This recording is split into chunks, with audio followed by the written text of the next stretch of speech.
Good evening, everyone. Well, on the eve of the presidential election, voter ID is still a hot button issue with some Mississippi voters. Yeah, the state's constitutional amendment requiring ID cannot be used in this election because it still has not gotten Justice Department approval. And much of the day was spent clarifying this very issue. Bert Case begins tonight's coverage of Decision 2012. You do not need ID for the 2012 election.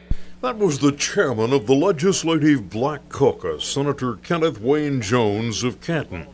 He was obviously responding to a call by Governor Phil Bryant last week saying that even though ID is not required, it should be shown at a polling place voluntarily.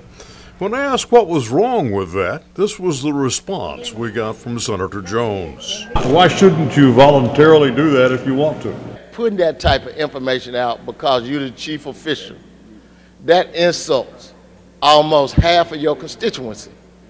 And that's wrong, it's insulting, and it misrepresents the truth with our state law.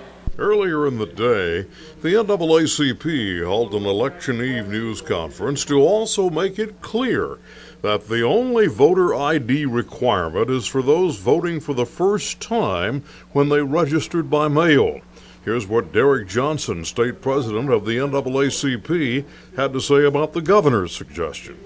And I think Governor Bryant has done the citizens of this state a disservice in trying to mislead them and misguide them on what the state of the law is. The state of the law as it stands today, there is no voter identification requirement. Individuals have the right, if they so choose, to present an identification. That's their choice. But it's not a policy of the state of Mississippi to require voter identification. Bert Case, WLBT News. Well, the NAACP wants to remind voters once again about a statewide election protection program. This is designed to educate voters and volunteers about voting rights here in our state. All you have to do is call 1-888-601-VOTE for professional and legal assistance to help resolve any problems on Election Day.